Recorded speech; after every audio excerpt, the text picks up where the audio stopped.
तो इस पूरी जो रूस और यूक्रेन के बीच में जंग चल रहा है उसका 7वां दिन है। इस बीच सबसे पहले हम आपको बता दें किस तरह जो भारतीय यूक्रेन में फंसे हुए हैं, खासतौर पर छात्र हैं, उनके घर वापसी की इस वक्त तैयारी चल रही है। ऑपरेशन गंगा जो चलाया जा रहा है, जिसके तहत यूक्रेन में फंसे भारतीय छात्रों को वापस लाने के लिए भारतीय वायुसेना ने अपना अभियान शुरू कर दिया है। अब इसके तहत आज सुबह 4 बजे भारतीय वायुसेना के C-17 ग्लोब मास्टर ने गाजियाबाद के हिंडन एयरबेस से रोमानिया के लिए उड़ान भरी।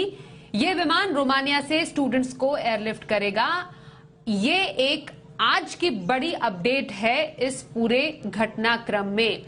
तो भारतीयों को एयरफोर्स के विमान निकालेंगे। ये पूरी जो तैयारी है वो शुरू हो चुकी है। दिल्ली से हमारे साथ हमारे सहयोगी अम्बरीश पांडे जुड़ चुके हैं। Ambarish, C-17 globe master Romania के लिए रवाना हो गया है।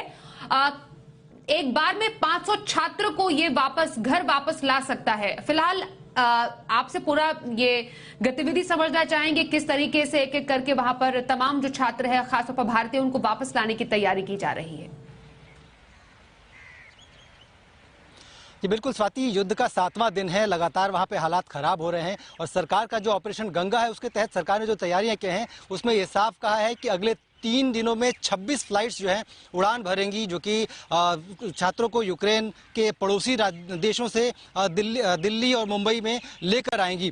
अगर हम बात करते हैं वायुसेना की, तो वायुसेना का जहाज जो है आज सवेरे उड़ान भर चुका है और उम्मीद है कि ये देर रात तक वापस भी लौट के आएगा। इसके साथ एक बड़ी अपडेट अभी की ये है कि प्रधानमंत्री ने शाम 6 बजे एक उच्च स्तरीय बैठक बुलाई है, जिसमें ऑपरेशन गंगा को लेकर चर्चा होगी। साथ ही साथ जो यूक्रेन और रूस के राजनयिकों से रिक्वेस्ट की थी भारत ने, उसका क्या अपडेट है उसको लेकर भी बातचीत की जाएगी। प्रधानमंत्री ये जानना चाहते हैं कि दोनों देशों ने किस तरह से सेफ पैसेज की व्यवस्था की है और उसके लिए क्या सिग्नल्स दिए गए हैं, उसको लेकर अपडेट किया जाएगा।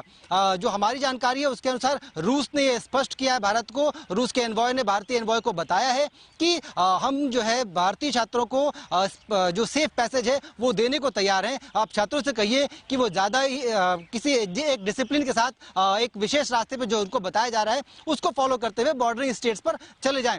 साथ ही साथ यूक्रेन ने भी ये कहा है कि हम बच्चों से कोई दुश्मनी नहीं है हमारी, बच्चों को हम टारगेट नहीं करेंगे, बच्चों के लिए सेफ पैसेज है। तो कुल मिलाकर जो शाम की बैठक होगी ये इस बात का अपडेट है। इसके साथ ही साथ जो जहाजों के वापसी का प्लान है उसमें तब्दीली भी हो सकती है। 26 जहाज अगले 3 दिनों में शेड्यूल्ड हैं, लेकिन आज की बैठक के बाद इन जहाजों की संख्या बढ़ाई जा सकती है। जो सबसे बड़ी दिक्कत वहां से वापसी में आ रही है वो ये है कि यूक्रेन के जो सारे हवाई पट्टियां और हवाई अड्डे हैं वो लगभग तहस नहस हो चुके हैं, वहां से उड़ान नहीं भरी जा सकती। तो उन बच्चों को जो पड़ोसी देश है वहां तक लेके आना सबसे बड़ी चुनौती है, क्योंकि बच्चे बहुत ही धीरे धीरे कम संख्या में आ रहे हैं, क्योंकि वहां से जो ट्रेन चल रही है वो भी कम है। तो ऐसे में उन सारे बच्चों को एक साथ इकट्ठा करके वापस लाना मुश्किल है, एक चुनौती भरा काम है। लेकिन सरकार अपनी तरफ से प्रयास कर रही है और उम्मीद है कि अगले कुछ दिनों में रेस्क्यू के सारे ऑपरेशन हो जाएगा।